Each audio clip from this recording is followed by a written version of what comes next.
Family disowned me 8 years ago because my golden twin slept with my girlfriend, but now they wants to reconnect. But I'm disgusted after I knew why they really reached out to me.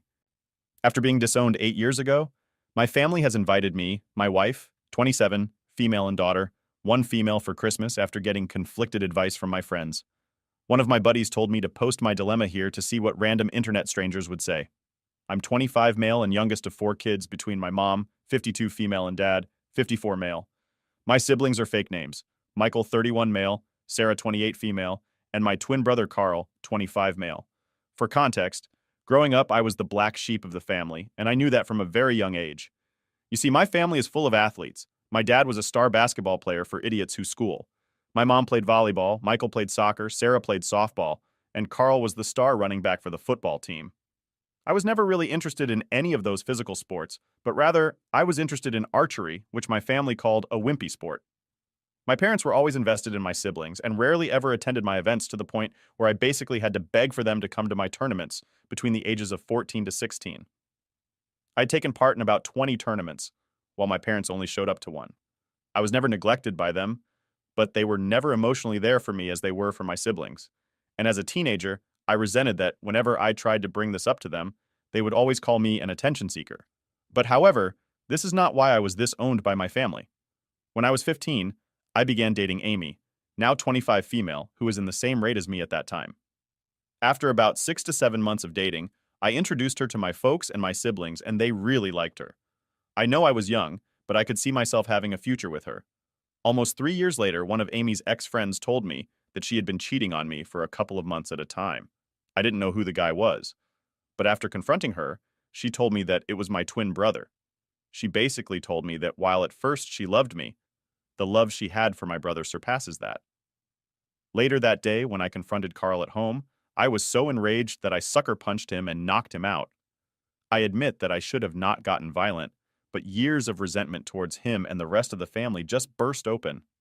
In exchange for my family not pressing charges on me as I could have been tried as an adult in court, I was sent to live with my paternal aunt, fourth female, who at this point was estranged from the family and lived in another city about 2 hours away. From then on, I have not had any contact with them. At first it was tough, but later on, with support from my aunts and her husband at 48 male, it moved on from wanting a relationship with them. I transferred to a different high school and attended a university in Miami City and graduated as an electrical engineer. I later met my wife and got married to her. I, at the time of my wedding, thought about inviting them, but once against it because I did not want any sort of drama to my wedding. From that point, me and my wife bought a house an hour away from my ends and were blessed with a daughter a year ago. About a week ago, I received a Facebook message from a mother and father wanting to reconnect over Christmas at their house. I told them that I would consider it as I possibly have other plans, but would give them a clear answer soon. Later on, both Michael and Sarah sent me friend requests, which felt weird to me. My wife has told me that if I decided to go, she and my daughter would spend Christmas at my father-in-law's house as she does not have to deal with unwanted stress as she is 2 months pregnant. And I agree with her. My question to those reading those is that should I go and try to reconcile with my family, or should I not? I'm very conflicted on what to do. On one hand, they perhaps feel bad about what they did to me and want to apologize for what they did. But on the other hand, perhaps if I go there, they will try to make me apologize to Carl, which I did not want to. Any advice would be helpful. Now for the top comments before reading the update. I think you should go another time. Spend Christmas with your wife and child. Visit your family at a less stressful time to see if they have any ulterior motives. It might just be about them wanting to see their grandchildren and not so much about you, which would be hurtful too. Yeah, I agree. Go another time. I was thinking the same thing. It could be something related to the grandkids. Spend Christmas with your wife, a child. Christmas is too big of an event to meet them. Also, update us. I can't get this post out of my hand. I can't imagine a parent's kicking out their child who was betrayed by their other child. They might want to reconnect due to money. Grandchild? I don't know. But it's weird that even his siblings texted Opie. I hope it's for a good reasons, though. I honestly would spend Christmas away from my pregnant wife for them. Maybe I'm missing something, but why Christmas? They could have reached out at any time and given you a chance to pick a convenient time as they're the ones trying to amend things. I don't know. It seems weird to me. I personally wouldn't go unless you desperately want them back in your life. Optics. They found out Opie has a kid and is successful, and now they're trying to heal the family so they don't look like trash. Abandoned their son years ago. It's a trap. Notice they didn't open with any remorse or any sign of an apology. They want something, money-free work and organ access to your babies or just to look good to their friends. I'm not saying don't go, but keep your expectations low. Be ready for we need you to do X for us in order to properly reconcile speech and have a quick exit prepared. I don't know. As a parent, I cannot fathom going no contact with one of my children for 8 years after my other child did something so cruel to him, so he hit him. That is just inconceivable to me. Now, totally understand if my son hits his brother. If he ever did something like that, may be wrong. And I know I'm not supposed to say that, but we're all still human. Whether you can move past the fact they abandoned you to your arms and turned their backs for 8 years is your choice. But personally, I don't know if I could. If you can't and don't want to see them again, I doubt anyone would blame you. If they do, they don't know the full story. If they do know the full story, then they're not worth your time either. And now for the update. Update 1. I wanted to post earlier, but some things got in the way. 2 days after Christmas, my wife began to experience unbearable pain in her abdomen area, and she hardly could stand on her 2 feet. Me and her sister, 30 female, rushed her to the hospital where we found out that my wife had suffered a miscarriage and that the fetus had to be removed right away. Honestly, the worst part of me was explaining to my wife what had happened due to complications surrounding the operation. My wife was forced to stay for 2 more days. Honestly, I have been trying to stay strong for my wife and my daughter, but honestly, I'm struggling right now. Also, the updates of the original post. Most of you that commented on the same day post had told me not to spend Christmas with them because of the significance of that holiday. I agree, and decided I would spend the rest of the holidays with my wife. They never made time for me, so why should I make time for them? When I texted them this, I assumed they would try to argue with me, but rather they said they respected my opinion and could not wait to see me after the holidays. I began to do some digging into my family to try to figure out why they have reached out. Michael is a corporate lawyer who works for a major company in my hometown, but looking through his Facebook page, she has 2 daughters and was married to his wife in 2016. Sarah appears to be married to a doctor.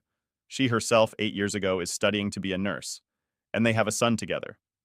I have a friend who lives in my hometown and has parents who are friends with my parents. When I asked her about Sarah, she told me that Sarah had divorced her first husband, the one she was dating 8 years ago after he had committed mail fraud. Carl got married to Amy right after high school, and they have 2 kids together. I cannot exactly figure out what he or his wife does for a living through Facebook, but judging that they bought a big house last year in the midst of a pandemic tells me they are not really struggling. My dad seems to be going through a midlife crisis, and my mother is really into the wellness community, and then began to list their reasons of why they wanted to possibly reach out to me now. 1. Money. And likely because 8 years ago, my parents' combined salary was higher than my wife and my salary. And given that my siblings are not struggling financially, makes me think money is not a reason. 2. Organ. Donation could be the case, but seems unlikely. But a commenter said that it could be that Carl, given he is my twin, would be my most likely match. And I think it's unlikely because he was tagged in a Facebook post scheme just a week before Christmas. 3. Regarding my daughter, they could possibly be reaching out to me to have a relation to my daughter, but I honestly am not sure. My daughter is not the first granddaughter for my parents, so I do not know why they want to meet her. The most likely found out my daughter existed because my wife's Facebook account was public. She has since private had her account, but then contacted my aunt. These change wanted took me in informing her about the situation, and she explained to me why they were reaching out to me after all this time. To understand the situation, you need to understand why my aunt was estranged. My paternal grandpa, 79 male and grandma, 76 female, had 4 children. My dad was the second oldest and my aunt's was the third. My aunt's, after college, decided that she will not work for the family business and went to live by her own. My grandparents immediately disowned her and refused to have any contact with her. However, about 4 years ago, my grandpa began to reach out. About a month ago, my grandpa had been asking about me and what I was doing in life, and whether I was married or had kids. My aunt responded by calling the grandpa out for wanting to know about me after he supported Carl for what he did. That is when the whole situation changes. My grandpa told my aunts that it's because I had cheated on Amy with one of her close friends. So I deserve to be outraged. My grandpa is a religious nut, so he looks down on cheating. He had been told by my family that after different who I allegedly cheated with confessed to Amy. She wanted Carl and Sarah for support and comfort, But when I found out about this, I confronted and brutally attacked Carl and Sarah. While Sarah was the one who tried to break me and Carl apart, I did not lay a finger on her. And I did not do that to Carl. When my aunt was telling me this, my jaw dropped. I could not believe that they hated me so much that they were willing to make a big, terrible lie about me and spread it around. My aunt later told Grandpa the full truth, and what truly happened and my aunt told me he was shocked because he always thought Carl was a good kid. My grandma, but then asked my aunt for my number, which she declined to give. It figured out why my parents and siblings wanted to get in touch with me. It turns out, my grandpa had told my parents and my siblings that if they did not apologize for what they did to me and have me over for the family Christmas dinner, they would be cut off from his will. For context, he is a multimillionaire. So that is why they reached out to me not to apologize about how they all wronged me in the past, but rather because if they did not, they would not get anything from Grandpa. What a bunch of greedy people. After hearing about this from my aunt, I decided to block all of them. Why should I respond to them? At this point, all of them are dead to me. I have a wife to support after what she went through at a family that respects me and my in-laws. However, this does not end here. As 3 days after New Year's Eve, I received a call from an unknown number on my work phone. I'm used to getting calls from unknown numbers because of my career, but when I picked up, I heard my grandfather's voice. He most likely got my number from my company website. The first thing he did was apologize for not trying to get in contact with me for the past 8 years. He told me he was sorry that he could not be there for important events such as my graduation, the wedding, and the birth of my daughter. I was not really close to him before, so him cutting me off did not bother me. Later in a call, he told me he was so disgusted with the rest of my family that he is cutting them off as well and adding me to it. I honestly do not know how to feel about that, as the money would be helpful, but at the same time, I do not want him to use those as a way to force a relationship between me and my daughter. We talked for about half an hour on the way to call. Once made me think that perhaps I could build a good relationship with my grandpa, but then he told me something that got me really pissed. He told me that he was disappointed and that my daughter had not taken the family name for context. After I got married to my wife, the issue of what last name to use as a couple came up. For some legal reasons, I wasn't able to change my last name to my wife's last name, but we decided as a couple that all of our future children would have her last name. I, at this point, unloaded on my grandpa, calling him a senile old man and many other hurtful things, and told him to never contact me ever again. The audacity of this man to say that after what I went through is something I will not let him use the money I received in the will to control me. Even if I receive the money, I will donate it to a local charity. But he is a man of false promises, so this is unlikely. These past few weeks have been really tough for me, and I hope to make it to the other side. My wife has private at her Facebook account, and my in-laws have done the same. What they do to try to contact me is beyond me. How they would probably hire a private detective to try to find me. I believe they do not know where I live, but you never know. I've thought to get a restraining order, but given that there are lawyers within a family means getting a restraining order will be hard. I did not really get any time to answer any questions given in my last post before it was deleted for some reason. I will do my best to answer any questions for the next day or two, but after this, I'm done using the site for a while. Thank you for all your advice that I wish you all the best in this new year. Update 2. Hey everyone, it's time for another big update from my end. And boy, it's been a roller coaster. A lot has happened since the last time I posted, and I've got some pretty heavy stuff to share. So let's start with my grandpa. Our relationship has always been a bit rocky, with lots of ups and downs, mostly because we just didn't talk much. But recently, he did something that totally caught me off guard. He actually agreed with my decision to give my kids their mom's last name. Not just that, he's cool with them deciding if they want to change it when they're older. For a guy from his generation, that's pretty progressive, and honestly, it felt really good to hear him support our decision. During a recent visit to introduce my kids to their great-grandpa, he decided to drop a huge bombshell. Out of nowhere, he tells me that he's put me in his will, and I'm set to inherit something like $2, $3 million in assets. Yeah, you read that right. Millions. I was floored. Not just because of the amount, but because it suddenly made sense why my estranged family suddenly wanted to get all cozy again. This whole inheritance thing has really made me rethink their motives. It's pretty clear now that their sudden interest in reconnecting had more to do with the potential money coming my way than any real desire to make amends. It's kind of sickening to realize that, but it's not entirely surprising, given our history. This whole situation has thrown me into a loop, making me think back to all the family drama over the years. I've always been the odd one out because I wasn't into sports like the rest of them. I got into archery, which they all thought was lame. My twin brother's betrayal 8 years ago was the last straw. He got involved with my girlfriend at the time, and instead of getting any support, I was the one who got kicked out. They sided with him and pretty much erased me from their lives until now. Fast forward to now, and after being out of touch for so long, they hit me up wanting to reconnect just as Grandpa changes his will. Coincidence? I think not. Introducing my kids to Grandpa went better than expected. It was kind of nice seeing them meet him, and he actually seemed to enjoy it too. We had some real talk, and he shared a lot of old family stories, which was interesting and gave me a lot to think about.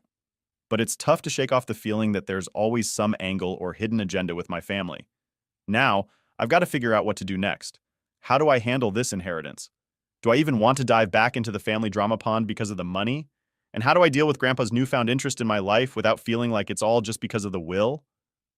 This is a lot to process, and I'm trying to figure out the best way to move forward. If anyone's got any advice or has been through something similar, I'd love to hear it. Family can be complicated, and right now it feels like I'm in the middle of a soap opera. Thanks for letting me vent here.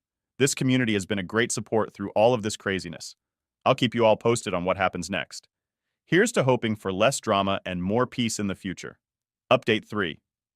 Hey Reddit. So here's the scoop. Someone, I suspect one of my uncles who's always been a bit of a blabbermouth, leaked the info about Grandpa's will changing. Suddenly, my Facebook inbox is like a war zone, bombarded with messages from family members I haven't heard from in ages. They're accusing me of everything under the sun, from being a master manipulator to tricking a sweet old man into giving me his fortune. Honestly, the creativity of their accusations could fuel a Netflix series. The irony here? I haven't done anything. I barely even talked to Grandpa, let alone have enough influence to change his will. But here we are, with me as the family's new favorite villain. Let me paint a picture of the kinds of messages I'm getting. 1. My older sister, who usually can't even remember my birthday, sent me a long rant about family loyalty and how I've betrayed everyone's trust. She ended her message with a passive-aggressive, "Hope you're happy with yourself." 2. Then there's my cousin Dave, who's suddenly interested in reconnecting after years of silence. His message was all sweet and nostalgic until he hit me with a "so" about Grandpa's will. 3.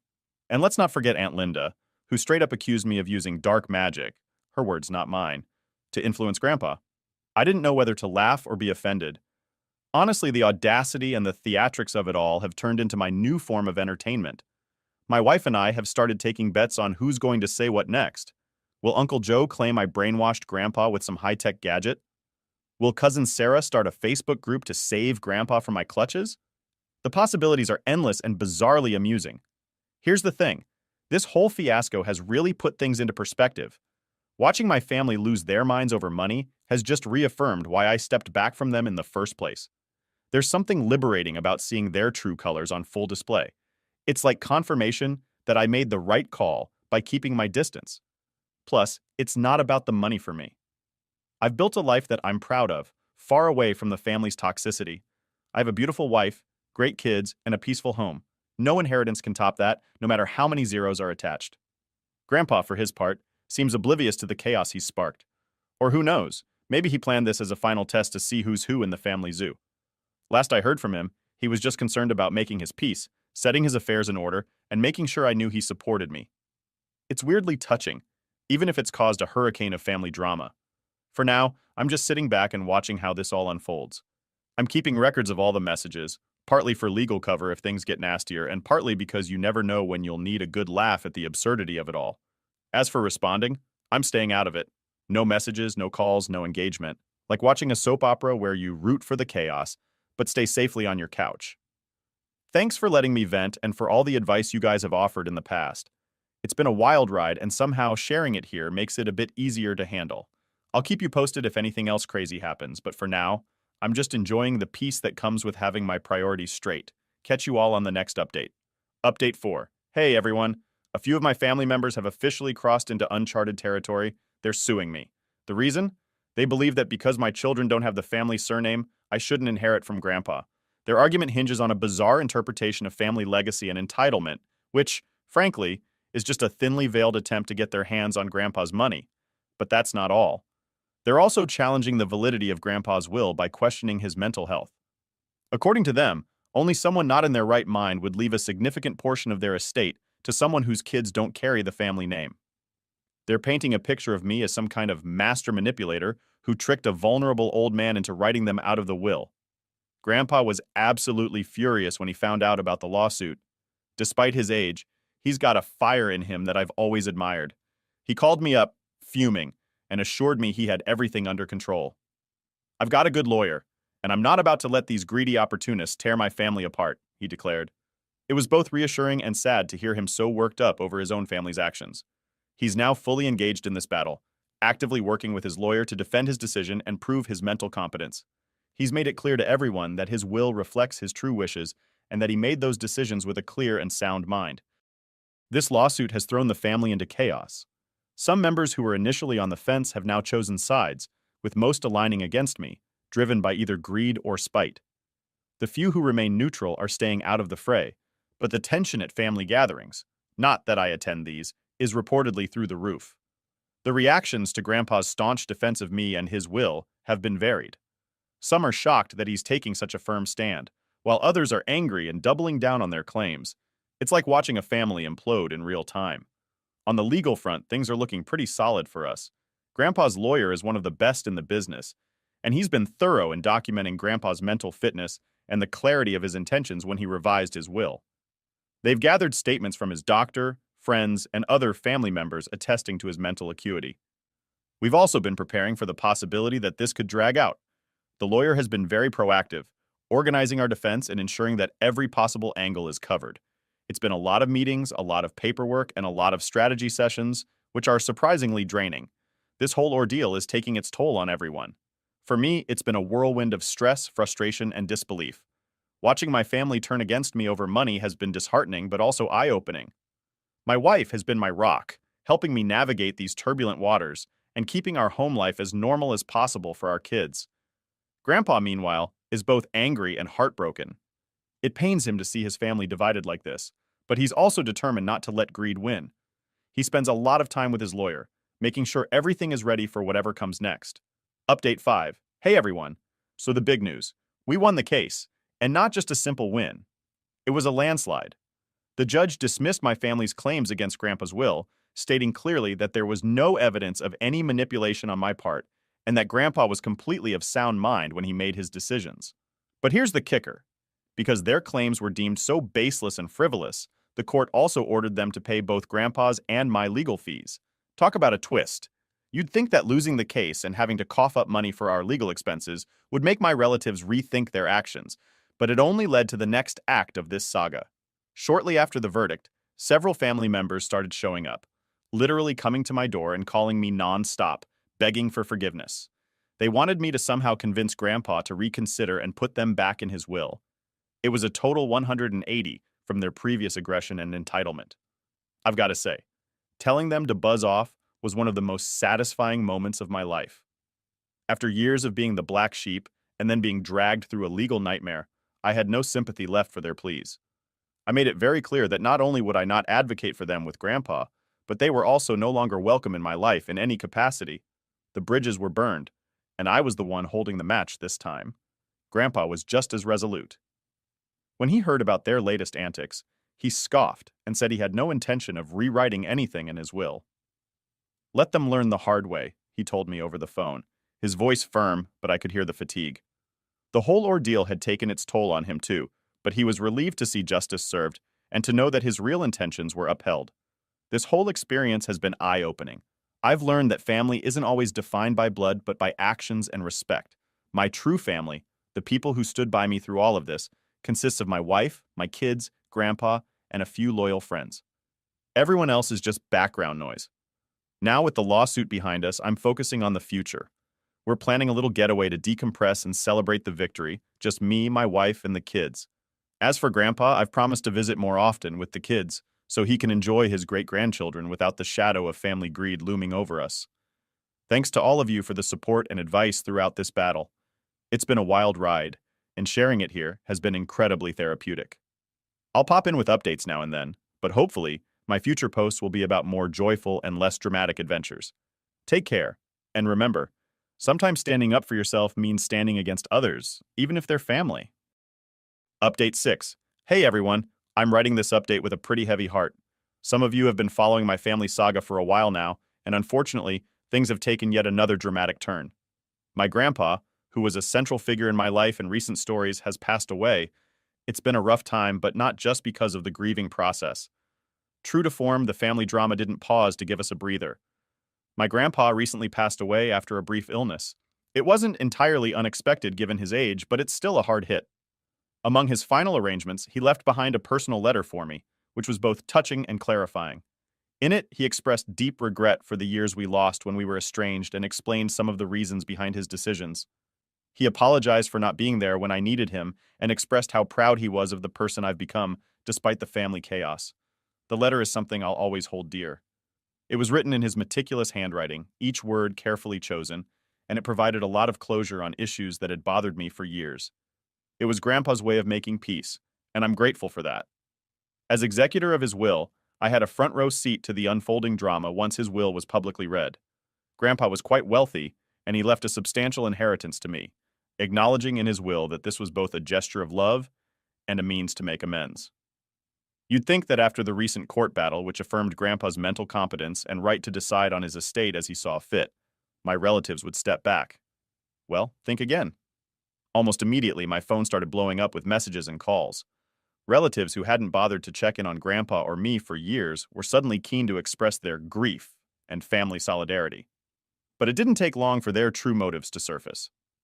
Here's a rundown of the kind of messages I'm dealing with.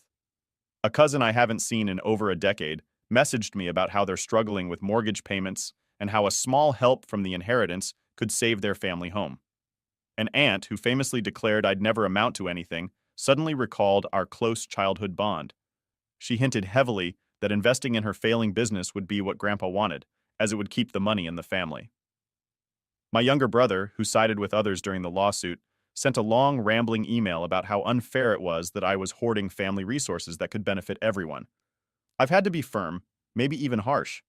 My response has been consistent. No. I explained that the inheritance was a legal matter, settled by Grandpa's clear wishes, and not a family slush fund. I've also reminded them that their current financial or personal situations, while unfortunate, are not reasons for me to disregard Grandpa's final wishes. Given the previous lawsuit, I'm not taking any chances. I've consulted with my lawyer to ensure all interactions that could be legally relevant are documented. My wife and I are also planning how to use the inheritance responsibly. We're looking at setting up educational funds for our kids, contributing to charity, and possibly investing in a few long-term financial securities. We want to honor Grandpa's memory by using this inheritance to secure our children's future and help others, not fuel endless family greed. This whole ordeal has been exhausting and enlightening. I've come to see how toxic dynamics can overshadow genuine relationships and how money can twist familial bonds into something unrecognizable. My focus now is on my immediate family, my wife and kids, and on moving forward with the lessons learned from Grandpa's life and the recent conflicts. Thanks for letting me share all this. This community has been a great sounding board and support network through all the ups and downs. I hope my next update will be more positive, maybe sharing how we've put the inheritance to good use, or plans for a family vacation, far away from all the drama. Stay tuned and take care.